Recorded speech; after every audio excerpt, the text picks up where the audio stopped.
Oh my goodness. Happy Saturday or Sunday, depending on where you live, I suppose. Let's get our requests queue open. Let's get comfy. Let's get settled in. Adjust ourselves, etc. Hi guys, welcome to the stream. Oh no, it's Saturday. What does that mean? It's Saturday. Gotta get down on Saturday. Cause guess what, bitch? It's apparently the weekend. Whoa! You came in exactly as I beat Hades with the spear for the first time. Congratulations. What a game. What a game. What a spear, etc. Hello from Japan. It's Saturday night. Amazing. How is it Saturday already? This is what I'm saying. Time doesn't mean anything anymore. We just gotta occasionally... You know what? Do we even really need to look at a calendar? I don't know. I don't know. Depends on, you know, what is expected of us, I suppose. I do a show every Saturday, so I try to keep track of when the Saturdays happen.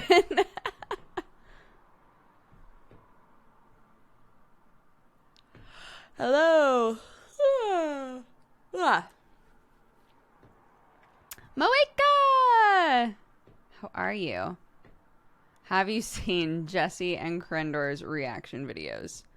I refuse to watch them. Yesterday, literally, the entire time I was streaming, it was a constant stream of people coming in and being like, yo, the Pickle discourse, though. Are you going to make a reaction video? What's going on with that? And I've now decided I reject all of it, and I will pretend it does not exist. I can't.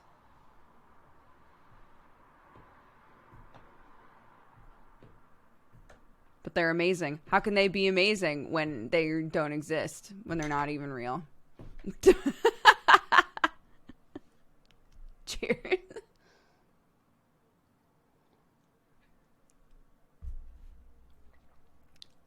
I'm living in peaceful ignorance. I'm getting snippets of what the discourse is.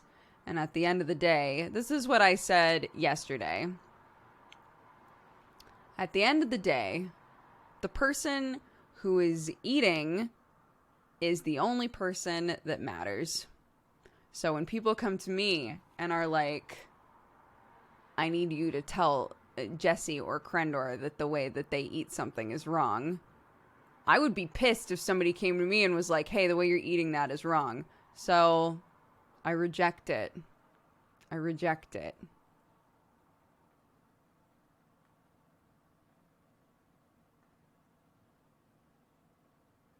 It's not about the pickles. I don't care. I don't care. Too many people fucking ruined it then, didn't they? Too many people came in here and were like, what do you think about pickles? I don't give a shit.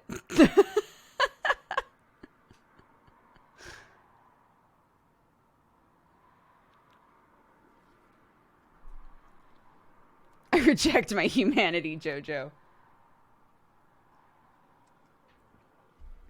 Yes.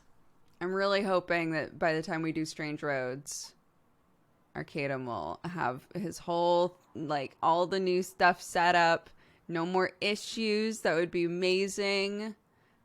Wishing it into reality. He apparently had an incredible birthday stream and got over, well, is now over 10k sub points, which is amazing. So he works his butt off. He deserves it. Kamaki redeemed a Valentine and said, it's been forever since I caught an SMD, even before vacay. So glad to you and chat, and hope that you all have a dynamite day. Thank you. I also hope we all have a dynamite day.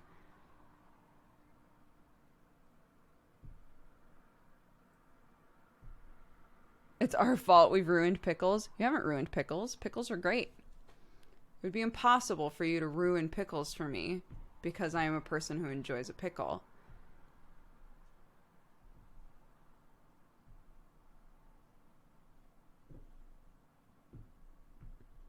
We could reach 10k sub points easy. It wouldn't last. I mean, it would be incredible to be like, for a moment. For a moment, I was in the 10K sub points club. For a moment. It would be incredible to be able to say that. Yeah, for sure. And unlock all of those emote slots, right?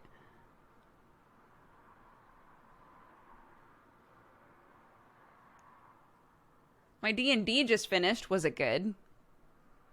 I swear to God, every moment that I'm not streaming there has been some kind of a side D&D conversation that I'm having with somebody. 10K is max emote bracket. I think that I think they added more. I think there's a higher bracket now. I think. Whoa, Wild Turkey with the 3 years. And Mini Minako with the 3 years as well. Back to back. Thank you both very much. Happy 3 years. I hope it's been a good 3 years with us. And happy anniversary. Oh, they added more sub slots for tier 2 and tier 3. Ah. Interesting. What recolors should we do next then? So my way of getting around the like, if you get tier 2 or tier 3, then you get better emotes kind of a thing, is to just have recolors of emotes that already exist. So currently, tier 2 and tier 3 just have recolors of the yay emote, because I thought to myself, that's fun, because that's an emote that you use to like celebrate somebody else in chat, right? Recolors. What could we recolor?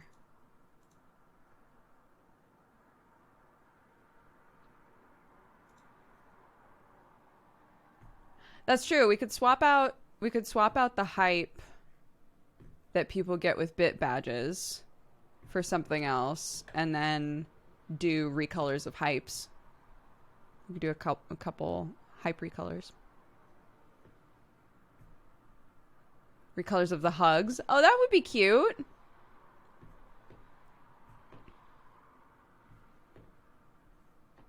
That could be cute. Recolors of the hugs.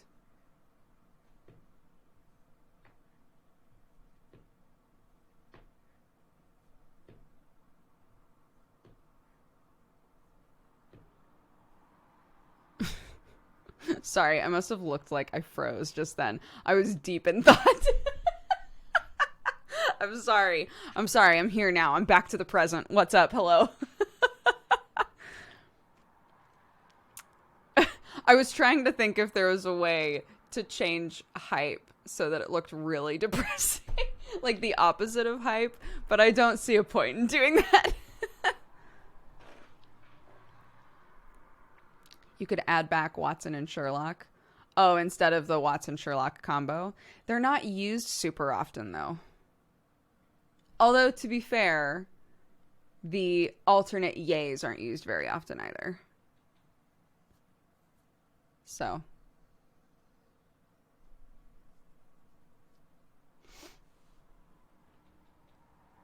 Yeah, I was in a deep think. I'm sorry. I was in a deep think.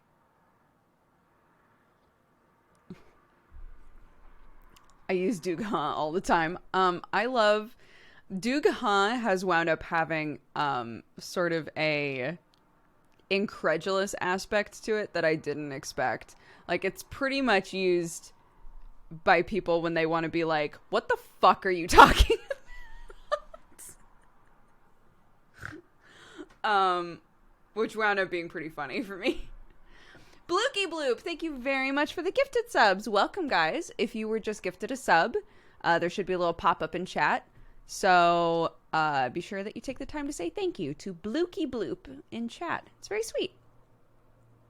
A Zacky Wacky emote. Oh my god. I could do a Zacky Wacky emote. That might actually be really fun. Just overall. If we opened up new slots just in general to have like an emote that corresponds to like my D&D characters that are in other games, so people could use them in like the chat of whoever. So like if I'm in Joe's game, Brett's game, Arcadum's game, to have like an emote that is kind of that character. That could be really fun. Like a Zacky Wacky emote where he's like pushing up his glasses and shit.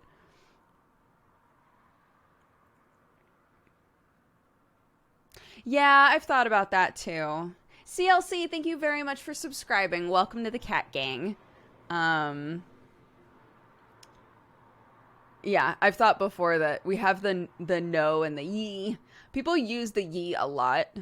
They're like, yeah. But people don't really use the no that often. And you're right, there are free, just like, I was going to say open source. There are open source emotes for yes and no anyway.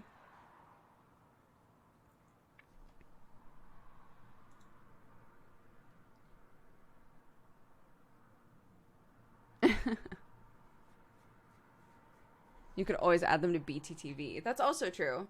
But the issue with BTTV is that I would have to like encourage the other person. I mean, I guess it's not that big of a deal. I would have to like go to Brett and say like, "Hey, I have this emote. It's open for you to like add in. Could you add it in so that people could use that emote?" Yeah, that's not a big deal. And we know that Arcadum uses BTTV emotes.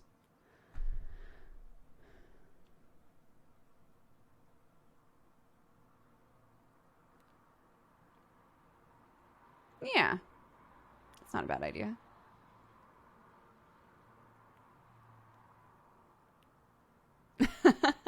Yeah, for anybody who doesn't know, I was on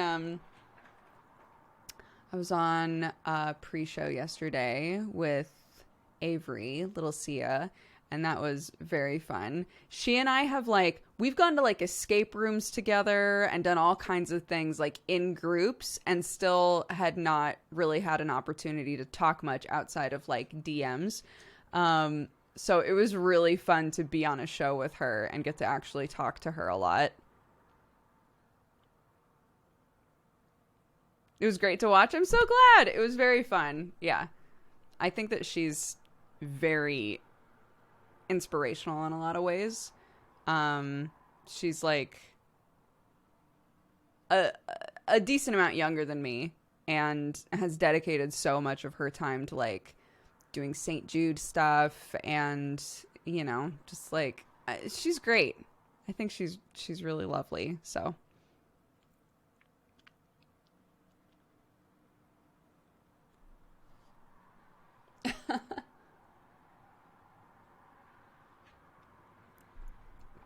you fell asleep during pre-show? Dude, I turned on, was it last night or was it the night before?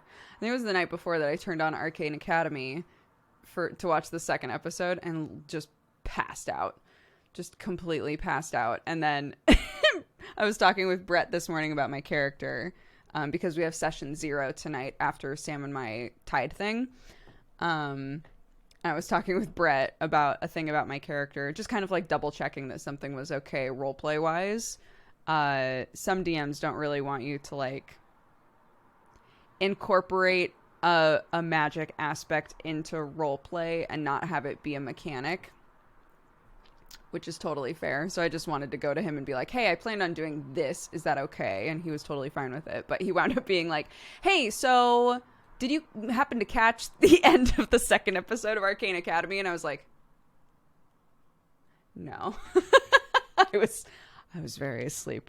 I'm so sorry. The Tide videos were so good. They're so silly. Yeah, Sam and I, hashtag sponsored, hashtag ad. Sam and I are doing some Overcooked 2 tonight as a sponsored branded stream for Tide. They approached us like before we were going on vacation and they were like, hey, would you guys do a thing called the Tide trials? We were like, sure, that sounds funny because we're going on vacation anyway. So when we get back, we're definitely going to have laundry to do. And it will not surprise you that both of the videos that we made were Sam's ideas. Sam like did his video and I was like, I don't know what to do for mine. And he came up with mine as well. So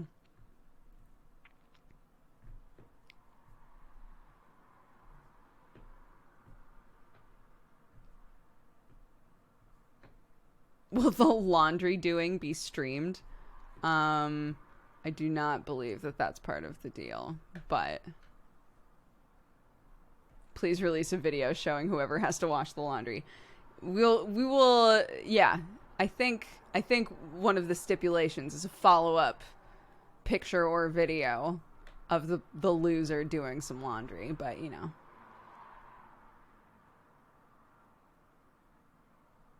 Aaron Bug, I saw you tweeting as well, being like, how come all of these tweets are so supportive? No one's saying, ew, mom, gross. Unreal. Oh my gosh. Last week I bought an antique coffee grinder for next to nothing and some nice whole beans. It's been a joy, but good God, old-timey people grinding for like 10 minutes to have one morning cup of coffee. Respect. Yeah. Hand grinders, even current ones, are like a workout.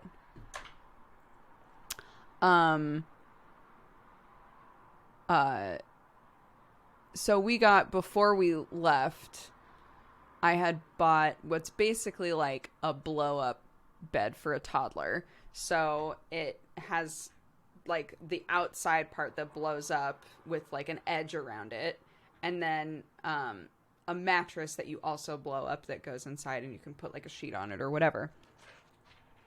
And it's great. It didn't show up in time though, right? So we wound up having to use a travel cot. Clark is too big for a travel cot. She, thank goodness, slept in it. But we were like, man, it would have been awesome if that showed up. So of course, it's shown up now. And Clark kept asking what it was. And I was like, you know what?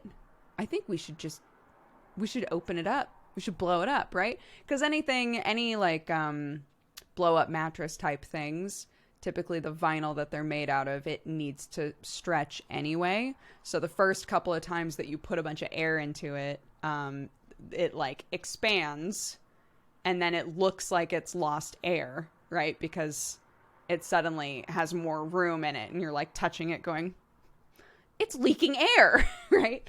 So I was like, that's fine. We'll just like blow it up, and that way you can play around on it, whatever, and we'll get it starting that process of like stretching.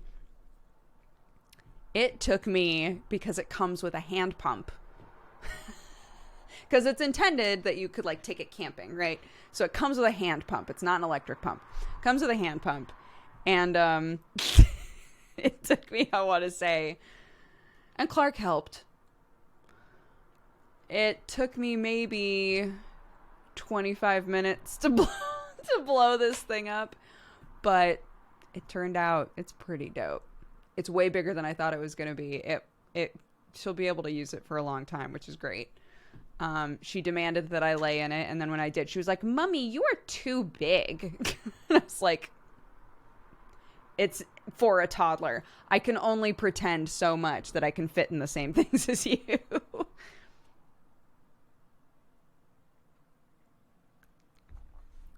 So, yeah. It's pretty great. If any of you guys have a kid who's in the in-between stage where you're like, sometimes we go places. I know currently nobody's really going anywhere. But if you're like, well, my kid is about to outgrow this thing, but I can't just throw her in a bed. If you need an in-between thing, yeah, they're blow-up toddler mattresses. They're great with like wings on the sides so that they won't roll out.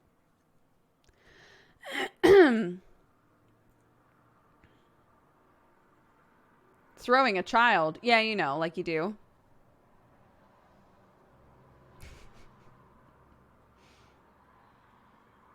I have a fat cat that doesn't fit in his cat tower. Does that count? Sure.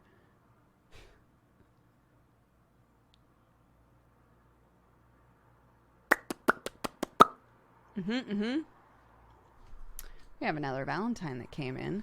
Goodness gracious. I don't know why I went into radio voice. Hello, everybody, and welcome to Saturday Morning DOOGER. We've got a Valentine to start us off today from Fluffy McFlufferton. It's a great name.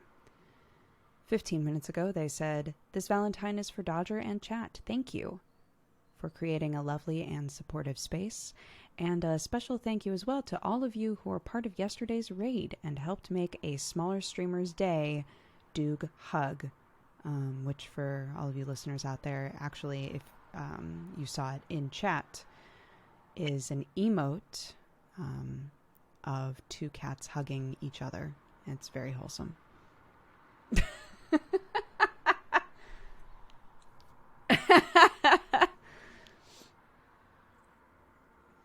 The entire SMD is this I'm living. Sorry, I immediately ruined it, so it's not anymore.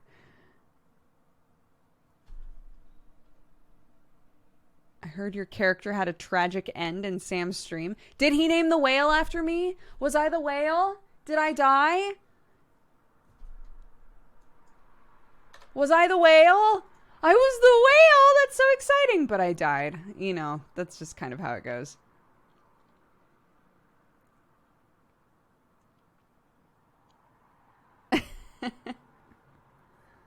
Oh, okay. Here we go.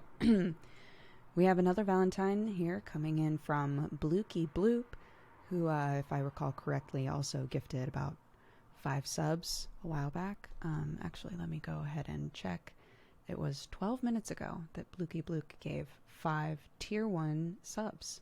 So thank you very much, Blooky Bloop. They redeemed a Valentine that says, a Valentine just for the ASMR radio voice, followed by a Doog laugh, which, if, again, you happen to be in chat, you would know that Doog laugh is actually an emote of a redheaded version of the DOOGER character laughing. And it's not just a normal laugh, it's actually a cry laugh. So you could potentially rebrand that to Doog cry laugh and then have a second one for just Doog laugh. But for now, you know, as small as we are, for now we'll just keep it to Doog laugh.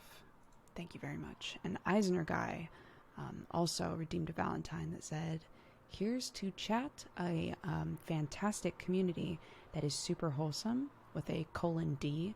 Now, this does not actually turn into an emote, although I guess potentially it could. It depends on your chat settings. But typically that, without needing a transformation, is read as a very happy face.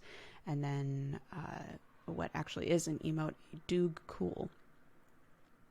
Now, Doog Cool is another red-headed one. We have some inconsistencies with how often the emotes change hair color, but Doog Cool, if I remember correctly, is also a red-headed DOOGER character that is wearing some sunglasses and looks very cool, although that is only intention and can only be read as cool if you know what to look for culturally. So thank you very much, Eisner Guy. That was a Valentine from 2 minutes ago. Why are we so quiet? Because people are asking for it. I love this new goof. It's doing what we can. Cheers.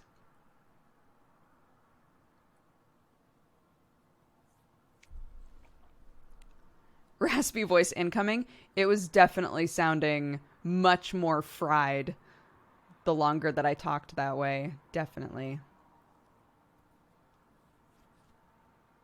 Is it a BBC or NPR voice? As a person who didn't grow up with the BBC, I would say it's an NPR voice. But oh gosh. We have 2 more Valentines coming in. Thank you very much, all of you who have watched the stream enough to accrue the points necessary to redeem a Valentine. It's lovely of you. This one is from Gagey Wagey. There is an underscore in there, but 1 minute ago they redeemed a Valentine that says, watching both you and Sam play Darkest Dungeon is such a different experience. And you both brought me tons of joy. I wanted to say you're both amazing. And then 2 emotes, although not emotes of ours. Strip whale, which is actually a whale, but not in the way that you might expect. It's not a whale intended to signify an actual whale, but instead sort of a colloquial version of a whale that references someone who spends far too much money, specifically, typically on what are called gacha games. And an octo wololo, that is in all caps, WOLOLO. To be honest, I don't, off the top of my head, remember what Octo Wololo is. But I'm sure if you were to direct your attention back to chat, you would see someone putting it in there. So thank you very much, Gagey Wagey, for that Valentine. Baron Von Bear says 2 minutes ago, hello, all you cats and kittens out there in chat. Keep it up. This is for you. Peter Piper picked a peck of pickled peppers. A peck of pickled peppers Peter Piper picked. If Peter Piper picked a peck of pickled peppers, where is the peck of pickled peppers that Peter Piper picked? I hope that that's what you wanted it to be. Thank you very much, Baron Von Bear. Riku94 redeemed a Valentine that says this is really just an excuse to have Dodger use her radio voice, but also, like, y'all are awesome. I'm confused with this one because actually they also used an emote. The emote showed up in the redemption list this time, which makes me question at what times will an emote or emoji show up. And what times will it not? Perhaps this person is on mobile and used the emoji directly from their keyboard, in which case it's interesting that for the first time ever, mobile viewers have kind of a leg up on the non-mobile viewers. Food for thought. Thank you very much, Riku. Maywee says, this Valentine is for my 3 friends that I came out to as bi, and they were all accepting. I'm sure that I speak for everyone, Maywee, when I say that I'm delighted for you. And shout out to all of those 3 friends. And may there be many more friends and family who are equally accepting. Mighty Deacon, a minute ago, redeemed a Valentine that says, since chat likes your ASMR-y voice, here's the full list of Dodger ASMR vids from Polaris with the Wario song as a bonus. Yes, these videos are my first foray into what you might call ASMR videos. We worked very hard on them, so I would appreciate it if you did give them a look. You know, they weren't the best by any means. There are a lot of people out there who do really incredible ASMR content, but I was honored and privileged to be part of the Polaris ASMR content. Potato says, did you ever hear the tragedy of Darth Plagueis the Wise? I thought not. It's not a story the Jedi would tell you. It is a Sith legend. Darth Plagueis was a Dark Lord of the Sith, so powerful and so wise, he could use the Force to influence the midichlorians to create life. I am, as a not-so-avid Star Wars viewer, I am assuming that this is a direct quote from a Star Wars movie. Which one, I could not tell you, but I hope that the Star Wars viewers out there feel acknowledged and that my reading was adequate. Thank you very much. Springfart says, can we do the entire stream with this voice? No, we cannot. Greedo says, farts with a Duke, cool, which, if you'll recall, earlier I was describing as a redhead Dodger cartoon head with the black sunglasses. Entok says, this is Casey Kasem, and this is a long-distance dedication from Boston, Massachusetts to chat. Stay beautiful. That's a lovely, heartfelt message. Thank you very much, Entok, and thank you all of you for the Valentines.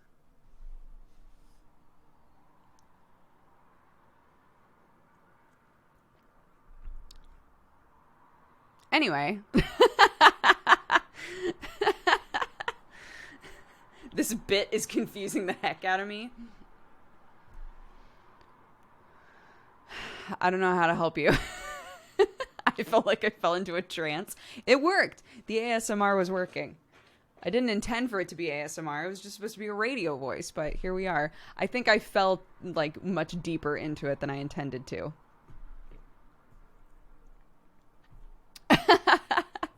I don't know if I liked that. That's fair. That's also fair. I thought Dukes was sick. No. I was just doing a goof. That I feel like I now have to commit to for all of the Valentines. My anxiety just left my body. How is the babu? Yeah, she's good. She's good. Just living life, being a babu, you know. Just doing her thing. I don't know. I don't think that I have any good new Clarky stories, really. I had to convince her to let me put a dead fly outside. It's not great. If you recall, she really likes to chase flies around the house. She thinks that they're super cool. We went into the guest room, and we were playing around in there, and she found a dead fly on the ground in the guest room and kept like poking it and screaming. And I was like, how about, since it's dead, we put it outside? And she was like, no, you will not put it outside. This is the way that my kid talks now. No, you will not put it outside. And I was like, well, honey, it's dead. And flies aren't like the cleanest things in the world. And you keep poking it. So I think we should give it a proper burial and toss it out the window.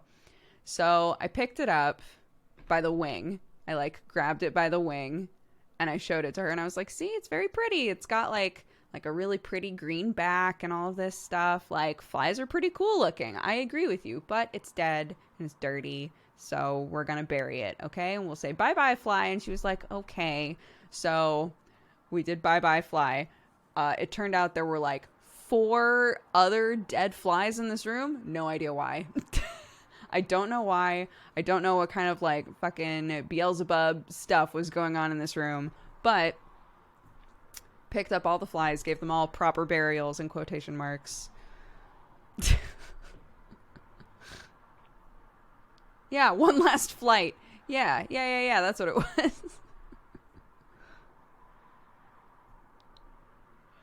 At least she doesn't eat them. No. She has no interest in eating them, thank goodness.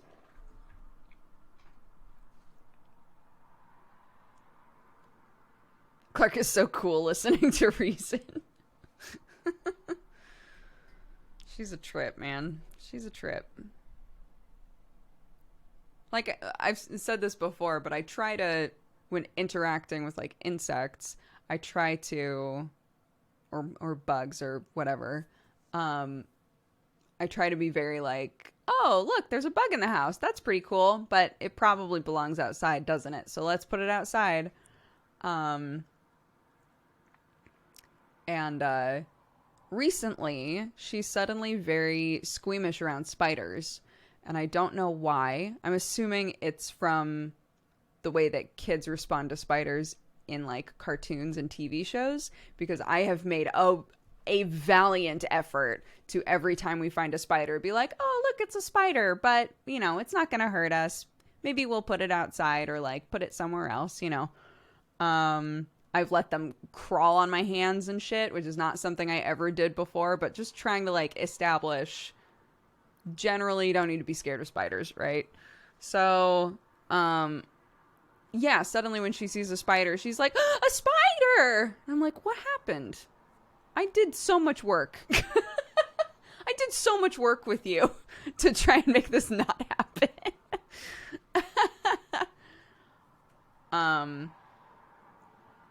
Oh, my kid also, though, now is 3 for 3 on saving bees. Amazing. So we saved a bee inside of our house. We've now saved 2 bees from the paddling pool outside, which, if you'll recall, when it's not sunny outside, is just a container for rainwater that I use to then water all of the plants, because I'm lazy. Yeah, this is twice now that we've gone outside and she's seen a bee in the water and been like, Mommy, save it! And I'll take it out and I'll drop it on the grass and I'll be like, I'm pretty sure it's dead, honey. And then we look like a couple of minutes later and it's moving and I'm like, oh my God. So Clark has now gotten very comfortable with bumblebees. I'm hoping that she doesn't accidentally one day be like, look at that beautiful wasp. I'm going to go ahead and pet it. But she's now, yeah, very comfortable with bumblebees. I try to, when they show up to, like, you know, grab pollen from the tomato plants and the lavender and stuff, I try to be like, they're working, let them do their job. Don't touch them while they're working, that kind of a thing. But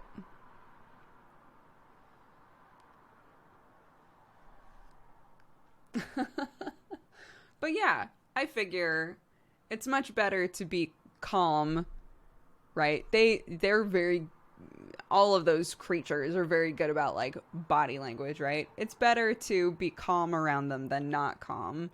So if she's chill around them, then cool. Oh my god. You know how we've talked before about like turning lawns into, like, little meadows and stuff instead of just grass that you don't use? Somebody, I don't know how I never thought of this before. So our backyard has a ton of clover in it. And I love it. Clover is, like, so soft and just so pretty. And a person was like, oh yeah, my parents used to just, along with the grass, sow in a bunch of clover. And it doesn't last forever, but it tends to, like, repollinate itself pretty well. But the bees love it, and it doesn't grow past a certain height, so you don't have to mow it. And it's super soft on your feet. So, you know, if you wanted something other than grass, you could just, like, basically have a lawn of clover. And I was like, that is so smart. That is so smart. And now it's all that I want to do. It's just, like, rip all the grass out in the back and just put clover everywhere.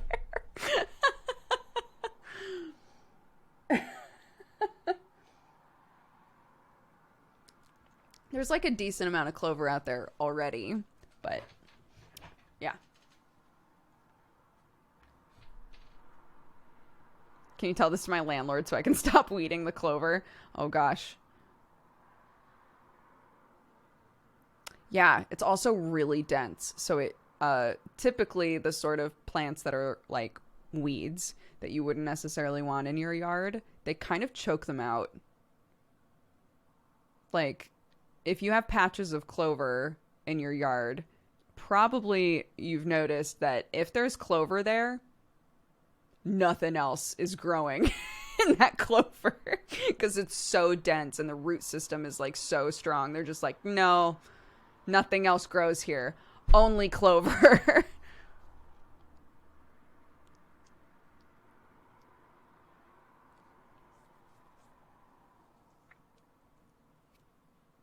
Bees are not soft on your feet. That's true. Bees do love clover.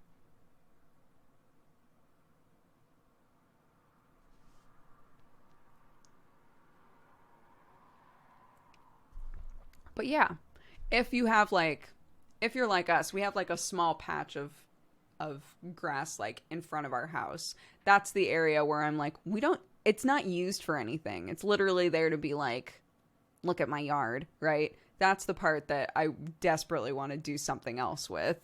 You know. So that's probably the part where I would be like, rip it out. Put clover in there, fuck it. Get some like natural pollinators in here. Hell yeah.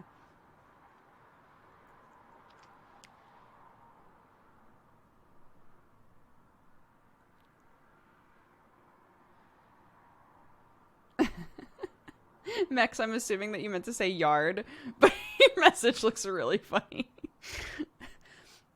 Their message on it being, look at me hard. My hard is amazing.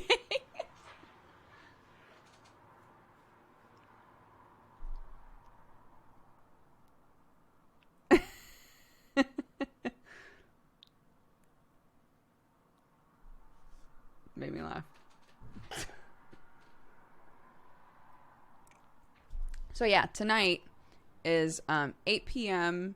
We're doing the like tide trials, the tide trial stuff. So that'll be Sam and I playing Overcooked and finding out who has to do all the laundry. And then immediately after that, and they might start without me, which is totally fine. My voice is frying more now after doing that radio voice, and I'm mad about it. Um, but immediately after that will be session 0 and like the character creation sort of stuff for Brett's game. So I'll show up when I can. I think it'll time out perfect, but I'll show up when I can. And that, yeah, and we'll all make our characters and do some session 0 sort of stuff for the misdemeanor.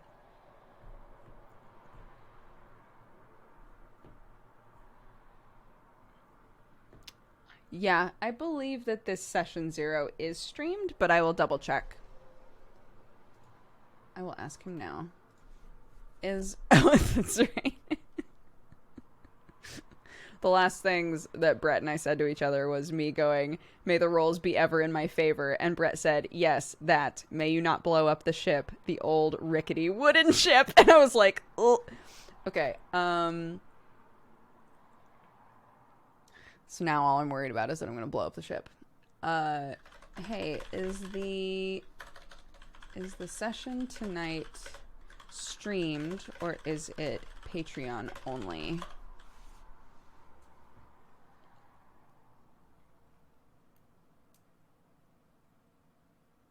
Did you ever finish Celeste? I didn't. Oh my gosh, Void Runner! Congratulations! Void Runner says, "I know this is a bit off topic, but I became a doctor 2 weeks ago. I want to thank you for keeping me sane through the years and kickstarting my cooking passion by recommending the Food Wishes channel back in the coffee time days." Of course. I still love Food Wishes to this day. It is a rough time to be a doctor or a nurse or any other like essential worker trying to help people with their health. So, big hugs to you. And I hope everything's good.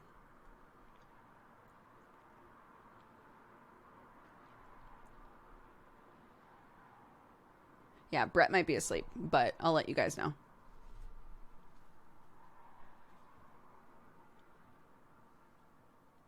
More actual doctors in chat.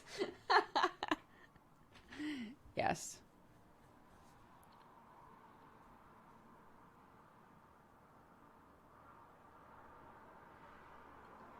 Aw, look at all those doogies. Cute. Cute.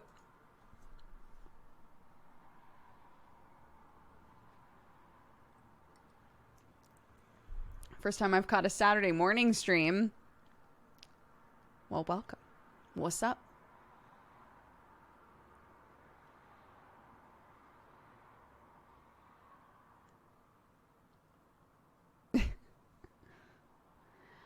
Will you be skipping a Sunday stream tomorrow? I'm gonna be, I don't know if they plan on streaming it, but I'm gonna be playing a thing with Jesse and Octo. I don't know if we're streaming it or not, but that's my evening plan tomorrow.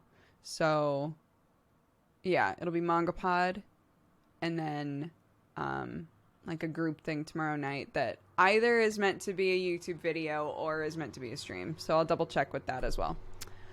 Hold on. Are we streaming this game tomorrow or is it recorded? Just ask all of these questions now. Why not? Jesse and Octo. I know. I love them both. What are you talking about on Manga Pod tomorrow? That's such a great question. What are we talking about on Manga Pod tomorrow? I haven't read it yet. I do know that.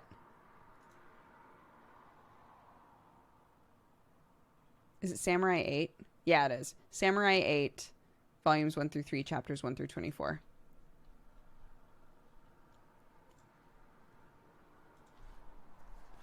Yes. Tomorrow is Sunday. Oh, for me.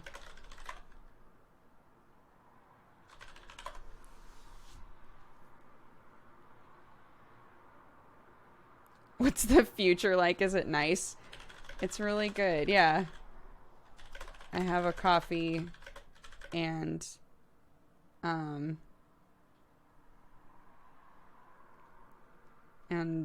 that's it. I'm chilling with chat. They say hi. Yeah?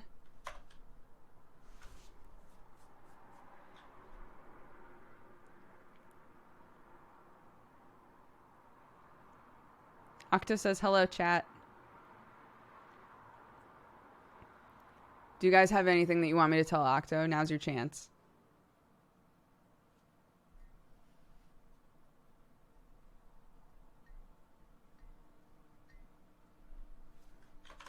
They also say you're cute and pretty.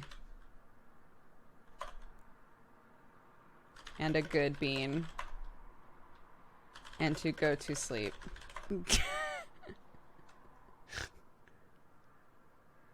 And strong and smart. They're just fluffing you now, to be honest. But it's all true.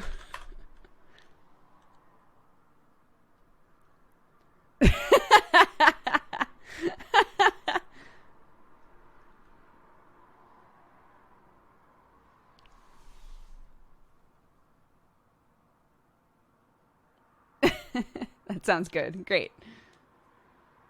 He said, I don't know about that last one.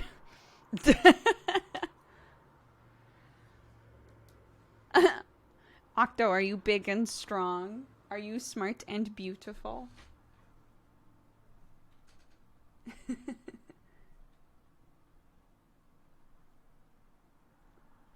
There's a clip that I still get sent sometimes by people being like, this is so wholesome. It's a clip of Clark and I in my office and me saying, are you big and strong? And her going, I'm big and strong. And me going, are you smart and beautiful? And her going, I am smart and beautiful. It's so cute.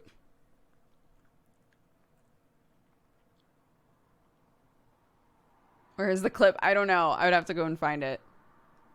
It's very cute, though.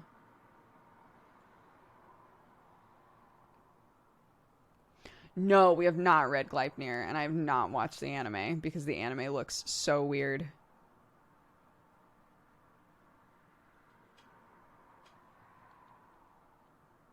Sam used to have it pinned. He has his Tide thing pinned now.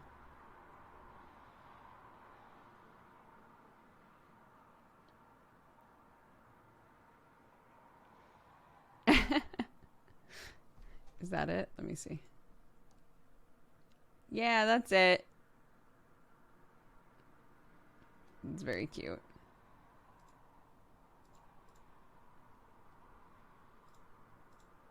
Have you watched any God of High School? I haven't. I've been meaning to, though, because that's a manhwa, isn't it? I sent that clip to my mom, and she loves you now.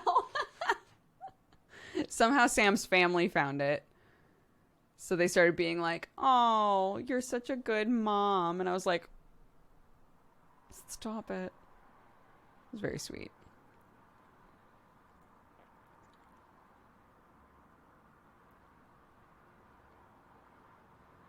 Should I make myself a coffee? My partner had to get up early for work. So I'm up earlier than normal. I mean, do you plan on staying awake? If you don't want to stay awake, then do not make yourself a coffee. How did you learn to be a mom? Oh gosh. What I've said a few times now is I tried to, it's kind of a goof, but it's also a reality that like there is so much to read about how people raise their kids, and it's all different, and there's going to be a lot of stuff that you read and go, that's not right for me. And I wound up just like doing as much reading as I could about like different approaches to being a parent, and I looked at all of my friends who are parents and took mental note of like, this makes sense to me, this doesn't really make sense to me, but like if I don't do that, what are the alternatives? You know, how do I approach different situations with a kid? And I just tried to like kind of follow my heart, sort of. You know, like if somebody was like, this is the way to do this, And mentally, I was going, that doesn't feel right to me. Then I trusted that, right? And this is why when people ask me about like sleep training and stuff, I was talking with my sister-in-law about sleep training. She has a 6-month-old and is trying to figure out what's going to be like the best sleep training method for her. And I was talking about what we did for Clark, and she was like, honestly, like, I don't doubt that worked for you and Clark, but that doesn't sound right for me. Like, I don't know that I feel comfortable with that. And I was like, that's fine, right? You know, and it doesn't mean that she thinks I'm a bad parent, and it doesn't mean that I think that she's a bad parent, right? It's just like, what's going to make the most sense for you as a parent to like be true to what kind of parent you want to be. And also, like, you know, your kid, right? What do you think is going to work for your kid? And sometimes it's like trial and error. But yeah.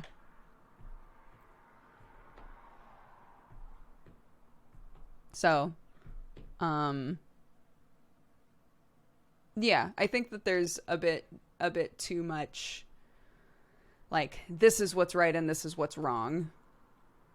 And it's okay to like research lots of different things and say to yourself, it's not that there's necessarily anything wrong with that. It's just that I don't think it'll work for me, right?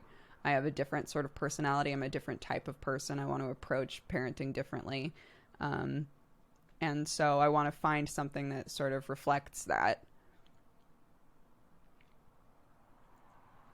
What are your favorite things about being a mom? Oh my gosh.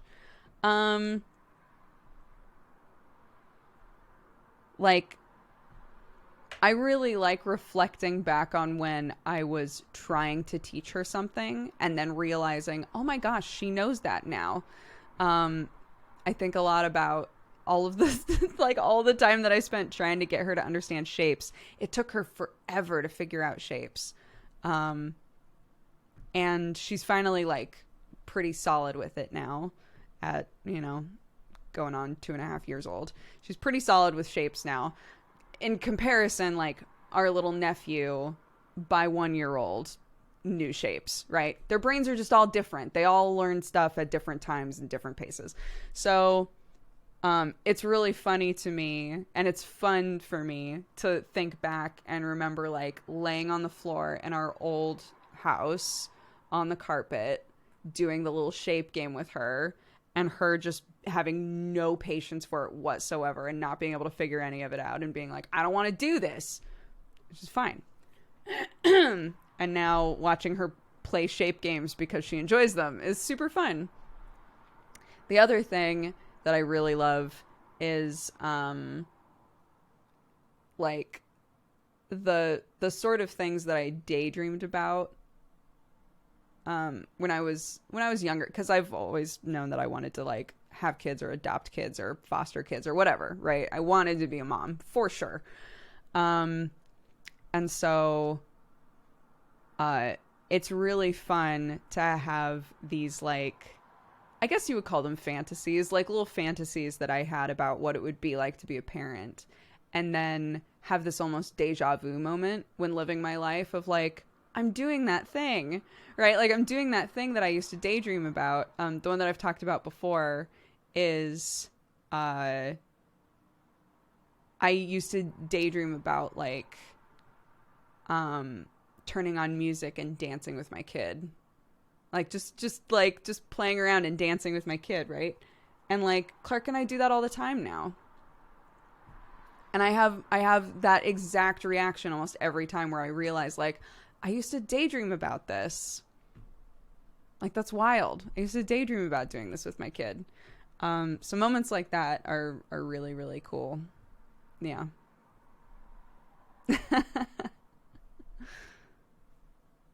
So just little things like that.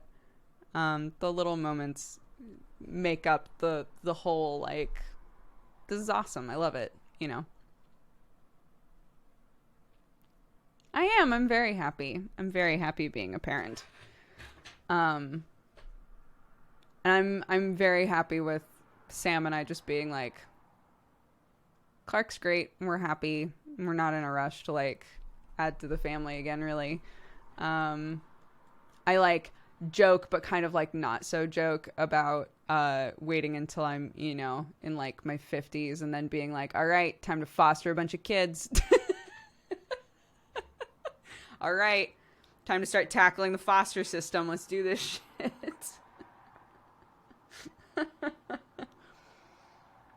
So, you know, we'll see. Older me might be like that old lady that's like, I'll take you all under my wing. Come.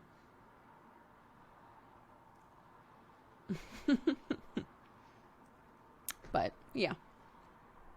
Currently, I'm very happy being a parent of one. How are the kitties doing? They're good. Watson, all of like Watson's sores have finally like pretty much healed up. I'm very happy about that. I don't know what it was that finally like did it for her, but she's looking so much healthier now. I realized yesterday though, I was like, I think I missed flea day. You know, the day when you're supposed to like re-up the flea medication. I was like, I think I missed flea day. And I have to do it because they can smell it. So I have to be really careful about when I do it. I have to basically like feed them, and then I can pick Watson up. So I have to go to Watson and pick her up and be like, yay, we're having a nice little time together, and oopsies, and then put her down, and then she runs away and tries to like lick it off, right? And with Sherlock, I have to like hide it behind my back and come up behind him and just kind of like start petting him so that he's like, oh, okay, I'm eating food, I'm getting pet, this is great. And then I'm like, and then run away. Like, I have to do it so fast because otherwise, Sherlock specifically, he's just such a chonker. He'll get away.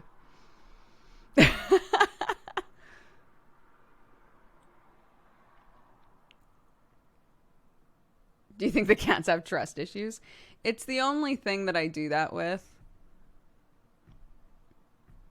I try to be pretty straight up about everything else. Like, nail clipping, I can literally just pick up Watson and clip her nails and she's, like, fine with it. Sherlock, we just kind of casually wrap in a towel and he's like, this is nice. Oh, you're clipping my nails.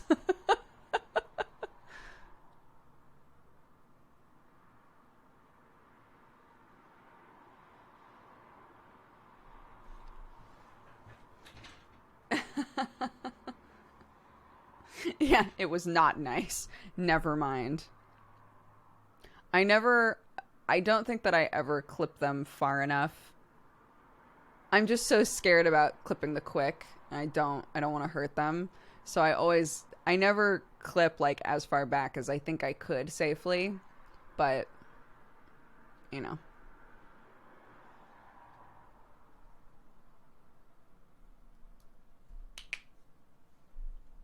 I need to figure out how to clip my kitten's nails. Basically, when you like, if it's a kitten, get them used to having their paws touched now. Because Watson is like so chill about it. But yeah, basically if you can like get them like snuggled up and just like pull one paw out and like kind of work on their pads, the pads of their palm, their little paws, you know, that's when the nails pop out, right? And when you look at them sideways, you're going to see kind of like almost a shadow of something on the inside. And that's the quick. That's like the equivalent of like the pink part of our nails, right?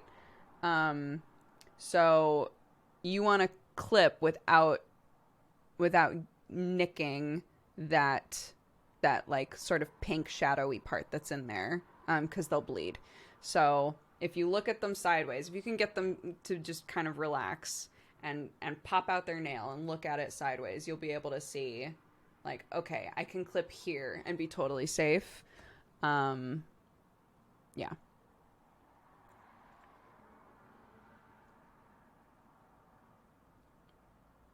I had to file my cat's nails. He's a diva.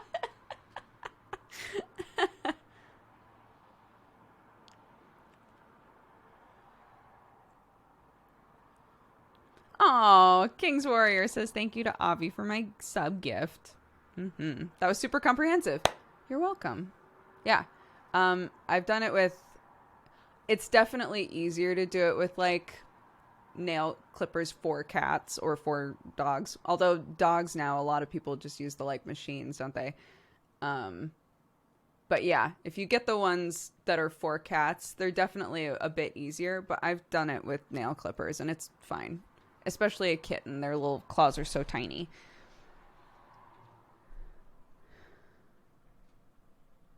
I've never clipped my cat's claws. What are the benefits? If your cats are indoor only, they don't really have anything in the house that they can scratch at that's going to help file them down naturally.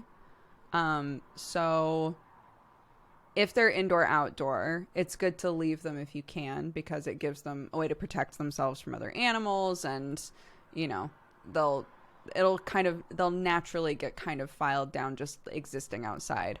My cats are indoor only mostly. They hang out in our backyard occasionally and sniff at the grass and chill, but you know, they don't need the claws for anything. And inside, they love to rip up our carpet. So if you find that when you're snuggling your cat and they like knead at you, you're just in pain and bleeding, or that they just claw at everything, it can be nice to get them used to having their nails clipped.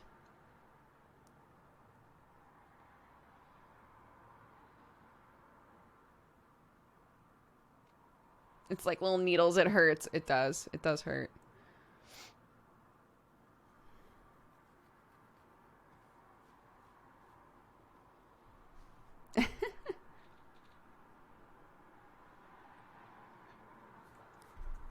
What about scratch pads?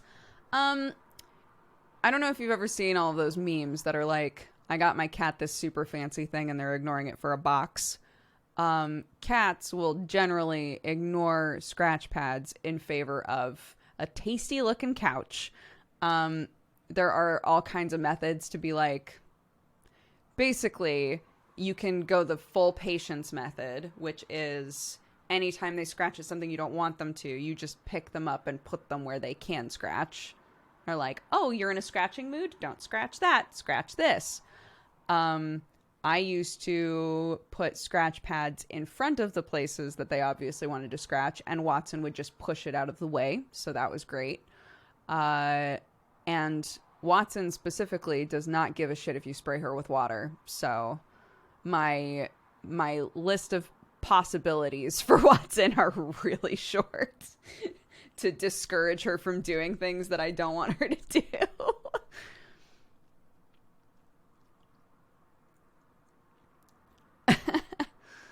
Yes, that's also, you can kind of like sprinkle catnip on the places that you want them to scratch and get them used to that, because they'll be drawn to it. But some cats don't react to catnip, so they don't care.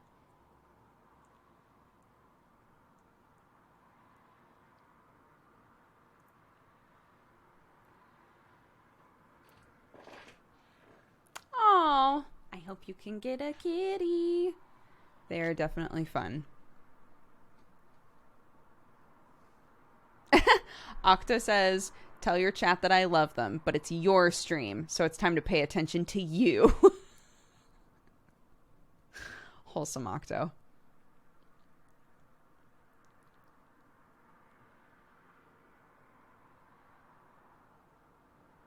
Yeah, my cats in so many ways are so well behaved. It's just like there are specific spots that they just get attached to scratching. What can you do?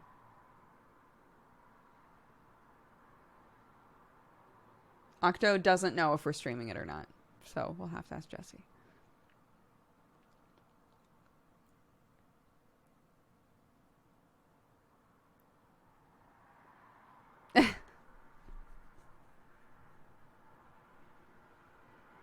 He is so cool. Octo's great. I have a delightful laundry list of wonderful friends. I'm very blessed.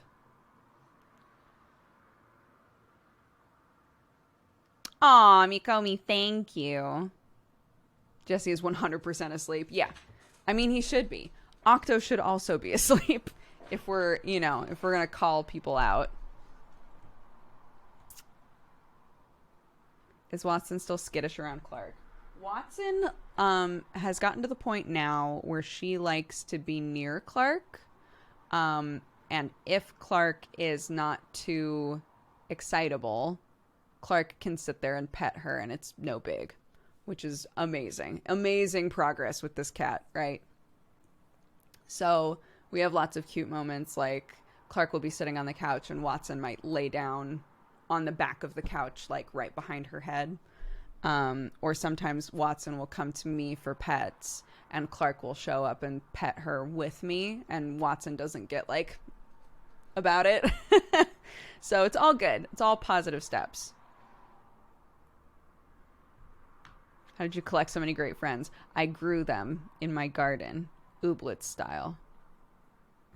Were you planning on going to any Comic-Cons this year? Nah. No.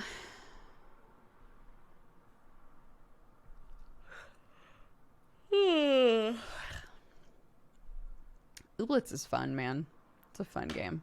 I think we're coming up on like the end of a lot of the available content though. Or rather like the gameplay loop I think is going to be more repetitive from here on out. I don't think that they were asking like, am I going to anything? I think they were saying, assuming that there was no pandemic, were you planning on going to anything? Which the answer is still no.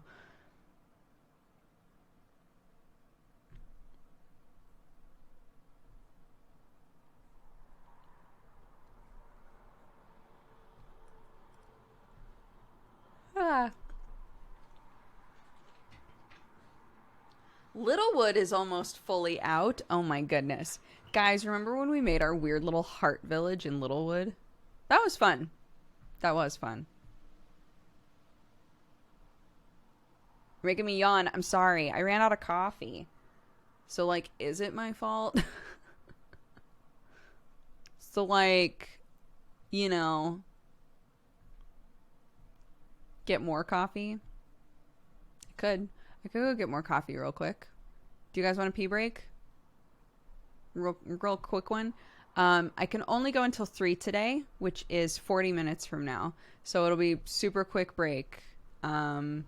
Because, so for this Tide deal, it's called something different here. It's called like Daz, I think. The company name is just different in the UK. But it does exist here. So they were like, we'll ship you Tide. And if you can't get it, then you can use the like Daz. We were like, okay. And I guess they messaged Sam this morning and they were like, hey, so it's stuck at a post office, but we know which post office it is, and you can go there and pick it up. And so we were like, oh, okay, we really have to go to the supermarket anyway. So we're like, all right. Well, I'll, since I'm potentially doing 2 more streams today, I'll just keep Saturday Morning DOOGER to like a 2-hour thing, and then we can go to the post office and then go to the supermarket as a family. So, yes. My laundry life has been a lie? What do you mean?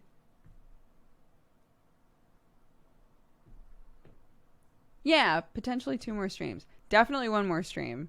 But I think 2 more streams. I think session 0... Now that I'm thinking about it, it might be a Patreon only thing, but I don't know. Because I forgot that all of Brett's campaigns are like Patreon tied, so. Why do they have different names? Well, I mean, like Walkers and Lays are the same company. So in England, the crisp company, Lay's, is called Walkers. The branding looks identical. The name is just totally different. A lot of times it's because they couldn't use the name for one reason or another. I think typically they would like to keep the unified branding if they can, but in some situations they just can't.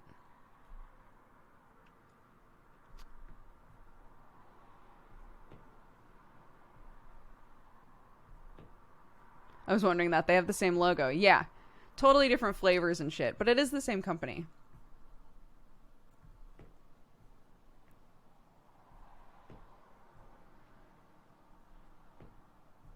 You can stream to Patreon only. Oh, I actually don't know about that. What I meant was it might be a recorded thing that is then uploaded for Patreon. But I don't know. I thought it was going to be streamed, but I'm now second guessing it. Are you going to play Fall Guys with chat? Fall Guys is apparently very fun. I have not touched it or looked at it. I have no idea what it's like at all. So.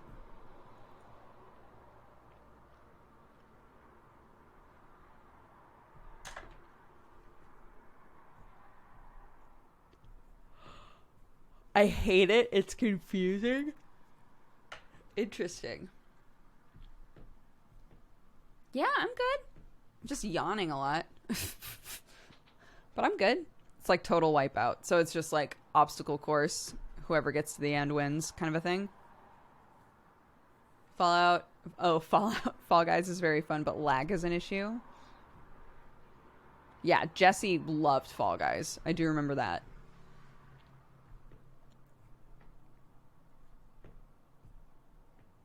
I have no opinions about Jesse and Krendor. Zero opinions.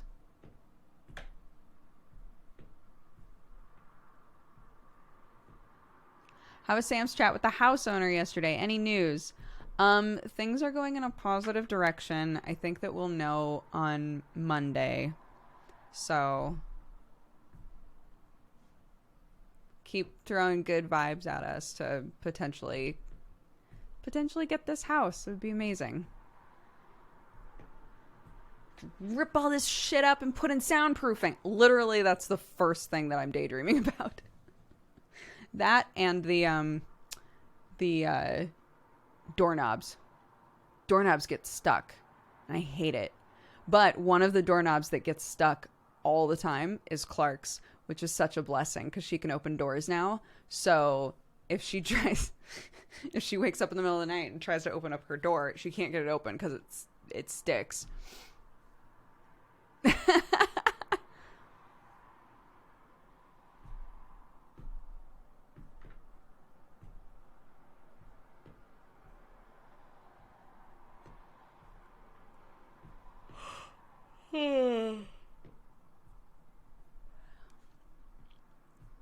Yeah, you know.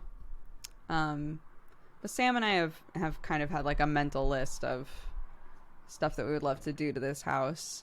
It's also just like it's just a very nice house, and I think it'll be a really good investment for us. So if we can have it, it'll be great. But it's not only up to us, is it? It's not just us, is it? There's a guy who already owns this house, so we'll see. My parents took away the doorknobs. Couldn't you just push it open then?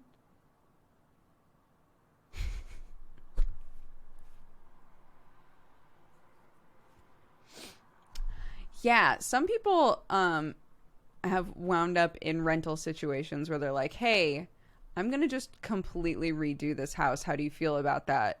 And their landowner will be like, yeah, go for it. I'll like dock your rent a little bit if you fix up the place. It's incredible.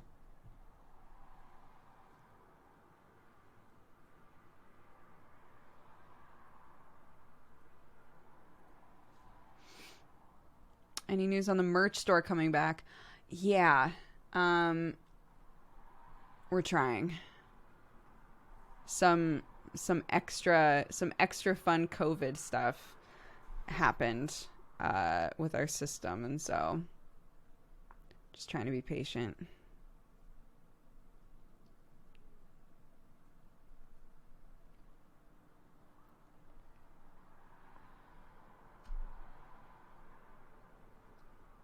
Yeah, hopefully soon, TM.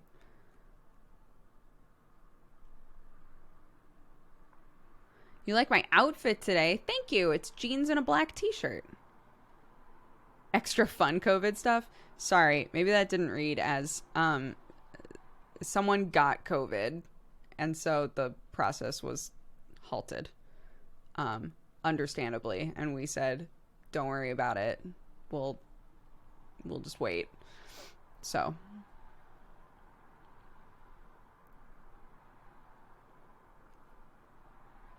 it's cute. Thank you.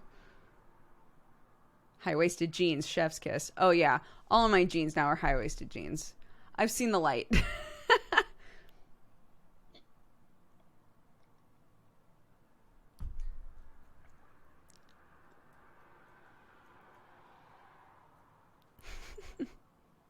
I hated them for a long time, though. And I don't know why. The one that I still, to this day, cannot, like, completely get behind is, like, bootcut jeans. Is that what they're called? Either I want it to be, like, tight around my ankle. Not tight, but, like, I want the fabric to be around my ankle. Or I want the jeans to be too long and wide. But if they're wide at the ankle, I hate it. I hate it. I can't do it. Aren't they cutting into your belly when sitting? No. This is my belly. That's the joy. That's the joy of this. This is my belly right here. So my like natural waist point, which is typically like right beneath your ribs. So if ever you're asked to measure your waist, it's going to be different for everybody because we're all different shapes and sizes. But typically, like, if you can feel your ribs, the waist point is like directly underneath your ribs. So if you're able to find where your ribs end, you can find kind of the dip. My mom loves the flared jeans. I don't get it, but you do you. Yeah, these ones, so like these ones, I rolled them up because they're too long, but they're meant to end at the ankle and be like kind of form-fitting, right? If they were wide and ended at that ankle, I would hate it. And if they're tight and go too long, I hate it. Because then... So these ones are just like slightly too long, right? So they bunch up in a weird way when I'm walking around that bothers me, and I don't know why.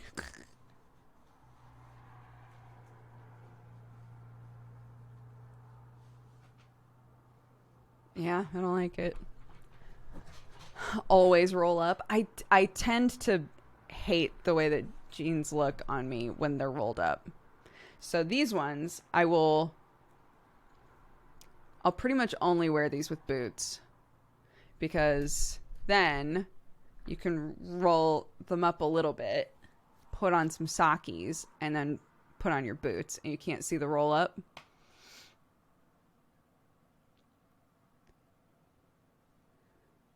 Got to hunt in the petite section. Petite section sometimes gives me the good shit, and sometimes it does not. Petite section tends to, like, style-wise, be a bit older looking than I go for.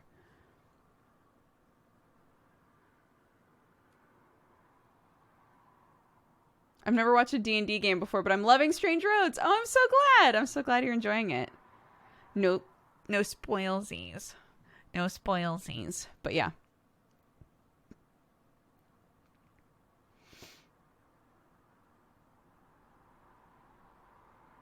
Skinny jeans on men, yay or nay? Yay. Absolutely. If you feel confident in them, go for it.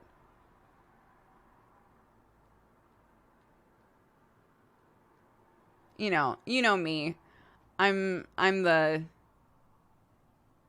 let men wear dresses, let men wear whatever they want, let women wear whatever they want. It's me. So there isn't going to be a thing where you're like, do you think men should be allowed to wear this? Of course. course. If they want to, absolutely.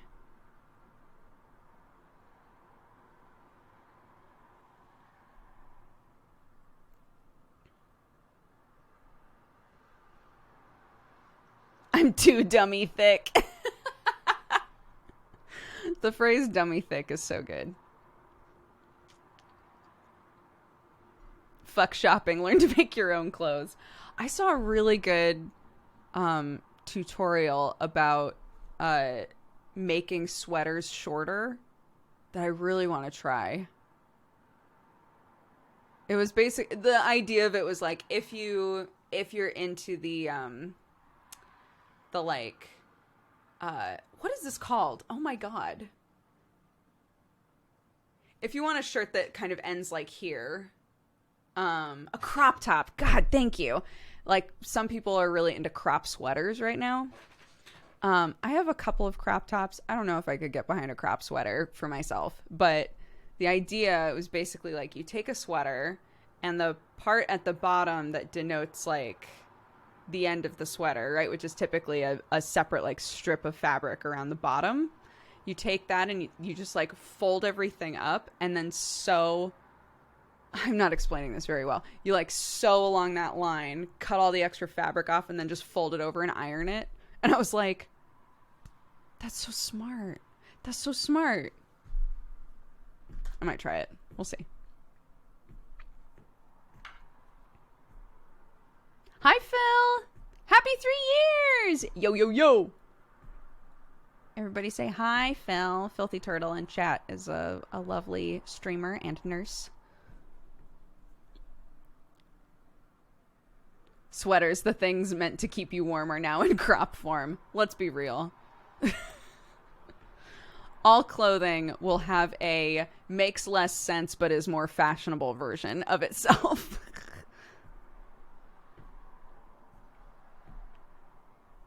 My coworkers asked me if I wanted to join D&D, but I've never played. What's it like? So D&D is very fun because you create a character that you want to play. They can be a really bombastic, loud character, or if you've never played before and you want to be more quiet, you can be like, I'm a quiet character, right? It's totally up to you. The openness, I think, can be a little overwhelming for people. So it's nice to have a DM that is willing to like sit down and build a character with you. But essentially, the way that it's played is there's one person who is the DM or the like dungeon master or the game master or whatever you want to call them. And they are the storyteller, right? So they describe what you see. They describe who you're talking to. They play the people that you meet and the enemies that you fight and whatever else, depending on what type of game that you're playing, right? So their job is to facilitate the story progression and to set the scene and all of those lovely things. You, as the player, have a sheet, and it says like your name, and it says how good you are at certain things and what kind of dice you need to roll in order to fight. And a lot of those things will take a few tries before it clicks for you, like, oh right, I do this first and then I do this and then I do this. But again, a lot of times DMs will be very willing to be like, okay, so remember, we're going to do this and then this and then this, right? Or make it very clear to you what kind of things you need to do in order to participate in what's happening in the game. But like in terms of what you need, you just need you, baby. You just need you. And you can make a character that has like a really simple attack pattern. You can be like, I'm going to be a ranger and I'm going to shoot once and then it's the end of my turn. And my character is going to have no intelligence and they're not going to really talk very much and they're just going to grunt. And in that way, I am going to sit back and watch how the game is played. So You can be as involved or as uninvolved as you want and learn how to play the game. And yeah, it can be a absolute blast. And you need dice. If you are playing online, you don't really. You can use dice rollers. Most systems like Roll20, you just roll inside of the system. Map tools, you roll inside of the system. If you're face to face and you're not able to buy dice, a lot of people will absolutely let you just use their dice to roll. But you can easily, just get a set of dice if you want them off of like Amazon or something. Or there are apps you can get on your phone as well. I had a friend who used to do that. There are apps you can get on your phone and just be like, I'm rolling a D20 and roll. Great, this is what I got, you know.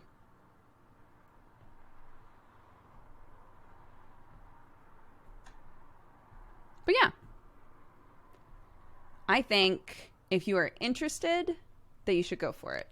Because I was delighted after I like properly played D&D for the first time. And I've adored it ever since, and I've off and on been in games in recent memory. Now that D&D has like really taken off in the streaming space, I've gotten way more opportunities to play games, which has been awesome.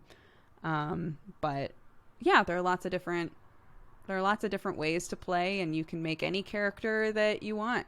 It's super fun. And honestly, if you're like, even making the characters a little overwhelming for me, you can find pre-made characters. So.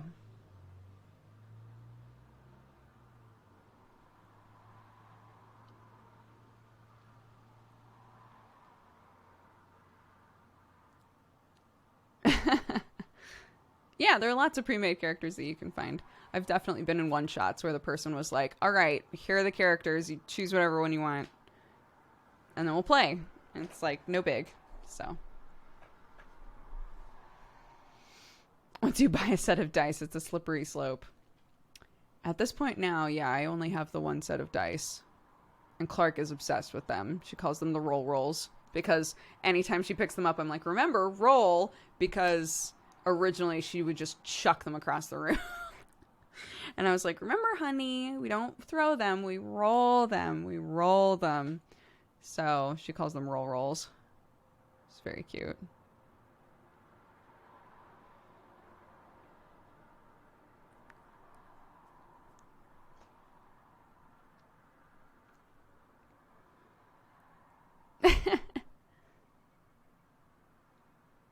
She's a delight. She is. She is. I agree.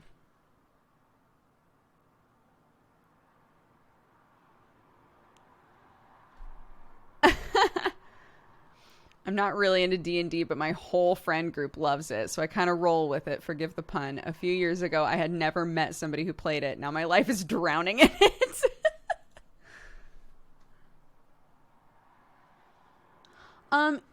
I hadn't realized until Arcadum.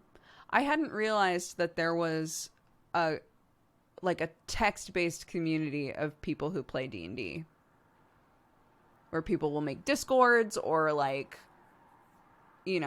forums or whatever and run a D&D game entirely text-based, which is so cool. Never thought, for some reason it never occurred to me that was a thing.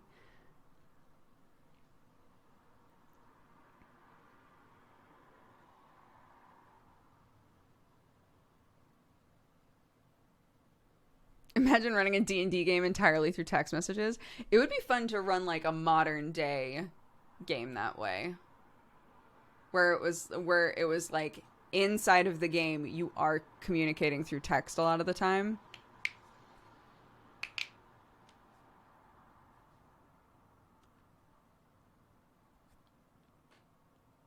A D&D campaign all through TikTok. Dude, if I was gonna like really get into TikTok or something similar, I would do like choose your own adventure stuff, I think. Like that would be so fun to me.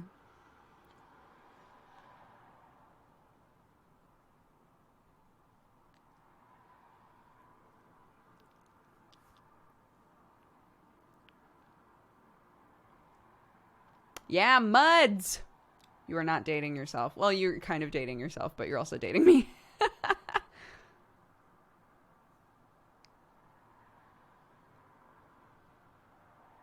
Yes, that's also true. I was going to also say that there are systems other than D&D. If you play D&D and you're like, this isn't really for me, I kind of wish that it was more, I wish that it was more about just like conversational storytelling. There are games that are more like that.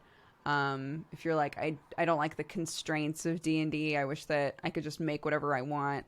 That exists. I wish that there was a setting that was more, futuristic. That exists, right? There's so many different systems out there to try playing.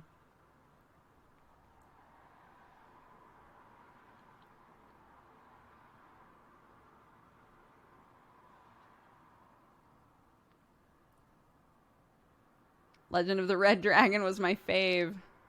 Yeah. I also really love the Fate system. I wanna run a game in Fate, I think. It would be so fun.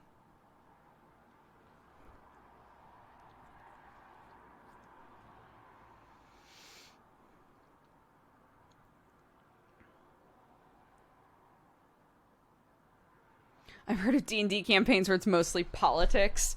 Oh my god. I couldn't.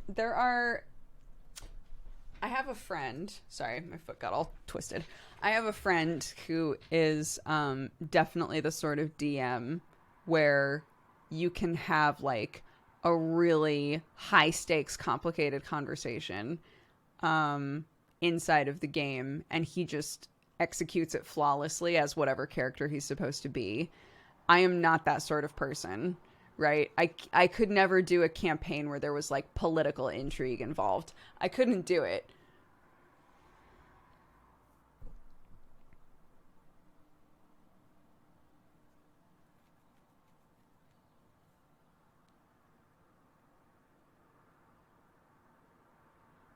Have you thought of DMing a game? I've DM'd one shots. I haven't DM'd like a long form game ever.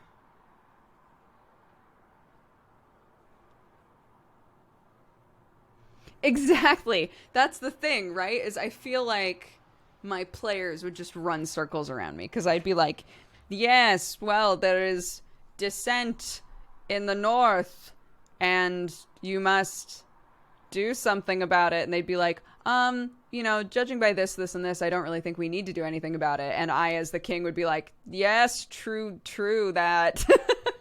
Like, I just couldn't, I don't think I could do it.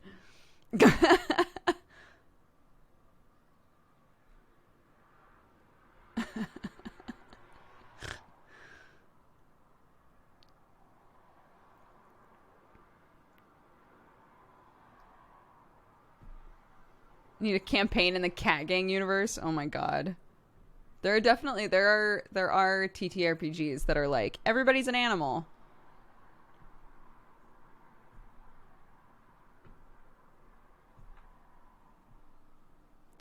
Yeah, the joy of being a player is you sort of immerse yourself into one character.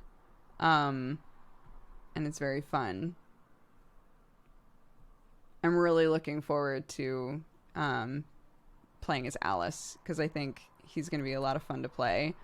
I've been walking around in the kitchen like testing out voices. Like that's the sort of stuff that's really really fun for me. But when you're the DM, you don't get to like immerse yourself as much into the mindset of the characters because there's so many that you wind up playing typically.